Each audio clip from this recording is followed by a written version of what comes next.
Alright everyone, now it's time for China news. I am assuming that Xinhua won't be telling people about this. That's the Taishan nuclear power plant. Over a week ago actually had some sort of as yet unknown radiological incident. And their French partners, the minority partner that helped to build the nuclear plant is based in France. It's EDF. They have now come out and said that if it was their choice, because of course China's the majority stakeholder and operates it mostly autonomously. They've said that under the circumstances, if the plant were in France, they would shut it down. They would shut the reactor down. What appears to have happened is there was damage to one or more control rods. That's not good. Now, to be clear, right now you've had what appears to be an increase in radiological release in the plant. That is that the radiation levels in the reactor are higher than they should be. The Chinese have said, well, there might be a damaged fuel rod or something, but it doesn't matter. All the protections are in place. They're all fine. Does this not sound a little bit like the logic that was used at Fukushima or at Chernobyl or 3 Mile Island, to tell the truth? The problem with nuclear plants of the kind of design of Taishan, which I believe is not the fully new design that stabilizes itself. The problem is that one little thing can actually cause a big problem.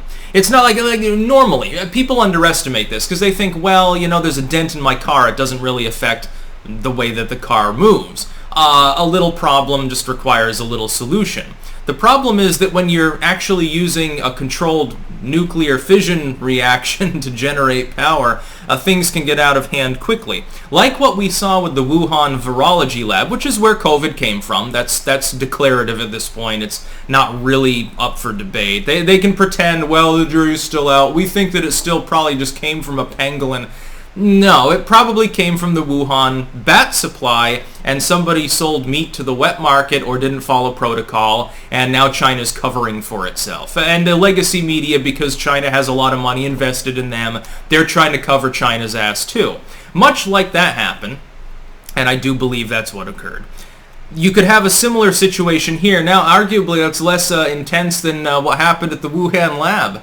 Of course, that gets out, the entire world suffers. Millions of people die, and then you have statist lockdownerism. You have Faucism born from it, wear the magical paper square, whatever, honk honk. We're on YouTube, so I can't say too much more. With a nuclear incident, let's say that Taishan completely blows up, which, could. It has a meltdown. You have, China syndrome, corium dripping slowly through the earth, poisoning the water supply, and radioactive steam bellowing out and stuff. Do you think that China will even tell the world? No. It'll be like what happened at Chernobyl. For the first few days at Chernobyl, don't worry everyone, there's been an incident. The plant overall is fine. Meanwhile, the entire reactor is a burning pit of hell, and with releasing so much radiation, people far above in helicopters got cancer within the month. Do you think the same thing could happen there? Yeah, I think that it would. Of course, when we're talking about Chernobyl, of course, there were nuclear monitors from, Western countries a little bit closer to it as well. Even then, there was a delayed reaction. We probably wouldn't hear about it. If Taishan flew the coop today, it'd probably take us a week before we'd even know. All the people in the general region would be showered in radiation and nobody would do anything about it. There's even an allegation that the Chinese have increased the threshold on the radiological monitoring system in the plant. Well, by the way, this happened when Fukushima blew its top. All of the West Coast in the United States and Canada, all the monitoring sites, they raised their levels. Now, they did this because it's part of a nuclear strike warning system. Of course, you have to do that because otherwise, if the alarms are already going off, you can't detect anything more significant than the Fukushima release. But it was misinterpreted, number one, by the public, and number two, it was definitely not helpful. There were trace amounts of cesium in your milk there for a while because of Fukushima. How much more if Taishan blows up, showering a huge agricultural area with radiation? Because the Chinese won't tell anybody.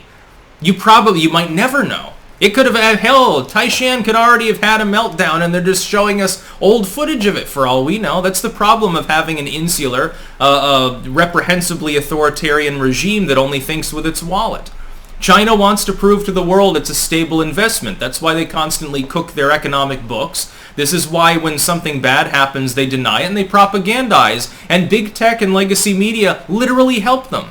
Xinhua News is literal Chinese state propaganda.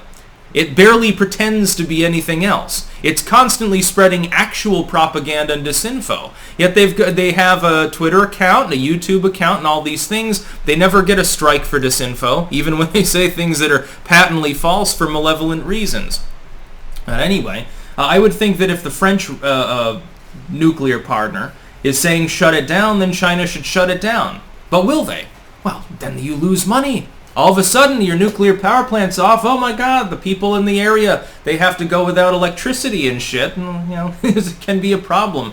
Only states that are stable and technologically adept should be using nuclear power. It's nuts, especially when France or the U.S., the two big ones, French love to develop nuclear projects. When they go into a third world nation like China, which is what China is, fundamentally, or developing, I suppose, and they build a nuclear station, then you can have a problem down the road. Will the French, by the way, share in any of the blame?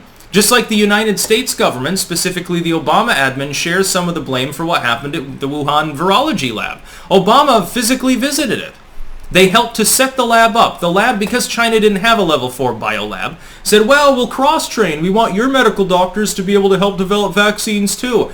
Just promise us that you're not going to be toying with the idea of bioweapons. It's sort of like when we gave North Korea nuclear technology and a stockpile of enriched uranium. Oh, here, you can power things and open up to the Western world. Every time, by the way, and the Eastern Bloc countries know this, which is why they exploit it. When the West tries to draw the East out of authoritarianism, it never works. We gave North Korea nuclear materials, and with the idea that they would be more friendly to the United States. But Kim Jong-il never became more friendly to the U.S. The closest we've gotten is when Trump basically saber-rattled after them, but he knows Asian diplomacy. We did this with China. We did this with the Soviets. We tried it with détente. Oh, become more Western. Yeah, of course, the authoritarianism's still there. The communism in name went away. It hardly helped anybody. If anything, it ruined millions of lives when the USSR collapses, and now you have instability all over the Russian border, as usual. The situation hasn't gotten better. When a country goes in and helps the Chinese develop more nuclear power, you set yourself up for the potential of a meltdown. And then again, disaster on an enormous level. They probably wouldn't even handle it as well as the Soviets did with Chernobyl. That's about all.